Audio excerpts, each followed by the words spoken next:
Quando vamos considerar o que a Igreja nos ensina, especialmente o que a Igreja nos ensina em matéria de vida espiritual, quais são os métodos que nós devemos utilizar para este ou aquele progresso contra este e aquele outro vício, etc.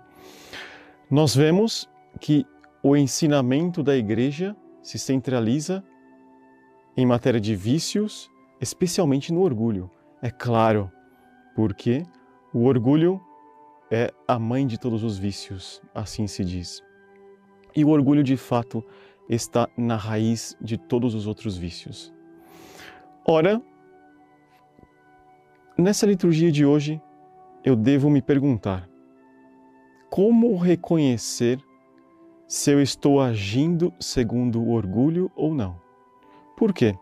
São Paulo, na sua primeira carta aos Coríntios, essa comunidade, os Coríntios, essa comunidade que São Paulo tanto amava, ele vai dizer: no entanto, vós estáis inchados de orgulho.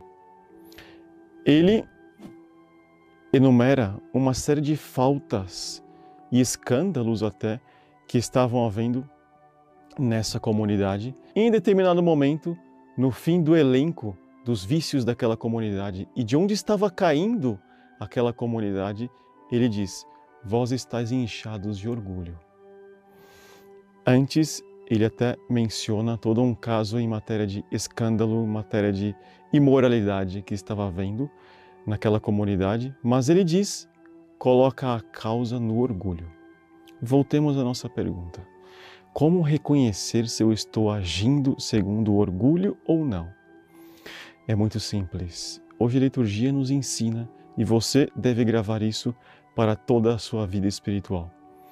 Existem pecados de orgulho que se manifestam claramente. Um deles, por exemplo, é o ódio aberto a Deus. Por exemplo, alguém que entra numa igreja, derruba todas as imagens sagradas, profana o Santíssimo Sacramento, o que seja. É um pecado de orgulho que se manifesta num ódio declarado, numa blasfêmia ou num ódio declarado. Mas existem outras formas de orgulho, e é aqui que nós devemos colocar a nossa atenção. Existem outras formas de orgulho que se manifestam com outros nomes. Uma dessas formas: falta de pudor, impureza, pouca prática da castidade. São palavras que hoje em dia quase não ouvimos mais, mas é necessário, de tempos em tempos, ouvirmos boas verdades sobre isso. São Paulo corrige isso e coloca a sua atenção no orgulho. Não existe virtude tão bela quanto a castidade. Nada confere à alma e nada confere até ao corpo,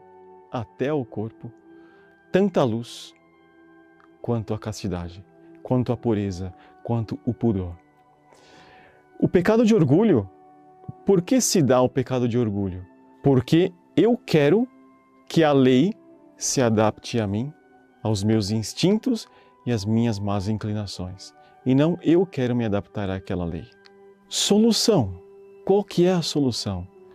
Se eu percebo que de tempos em tempos escorrego em matéria de castidade, se eu percebo que a minha virtude da pureza poderia estar mais ilibada, qual que é a solução? É muito simples. Reconhecer. Nós temos no Evangelho de hoje a figura do homem da mão seca. Nosso Senhor Jesus Cristo cura esse pobre homem, que ficou conhecido para a história como o homem da mão seca. Esse homem tinha só uma mão seca. Ele conseguia tocar toda a sua vida para frente com uma mão seca. Ele não era paralítico nem nada. Conseguia, com uma ou outra limitação, mas conseguia. Assim também é a alma, que muitas vezes está dominada pelo orgulho. Ela pode muitas vezes conseguir fazer uma que outra obra boa, ou pela impureza, ela pode de vez em quando conseguir fazer uma ou que outra obra boa. Mas o bem tem que ser completo. E como é que eu faço para ser completo, para ser íntegro na prática da virtude, especialmente subjugando o meu orgulho? É reconhecendo. A partir do momento que eu reconheço, a partir do momento que eu me coloco diante de Deus como uma pessoa com a mão seca espiritualmente, aí tudo começa a voltar atrás. Aí a transformação da minha alma começa também e imediatamente o meu orgulho já começa a ser diminuído.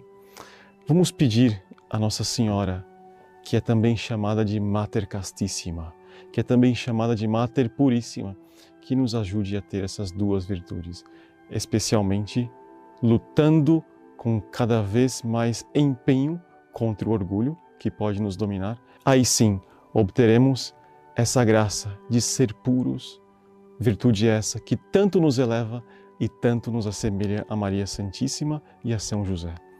Peçamos essa graça especialmente aos dois. Que a bênção de Deus Todo-Poderoso, Pai, Filho e Espírito Santo desça sobre vós e permaneça para sempre. Deixe o seu like, comente esse vídeo e compartilhe com seus amigos. Salve Maria!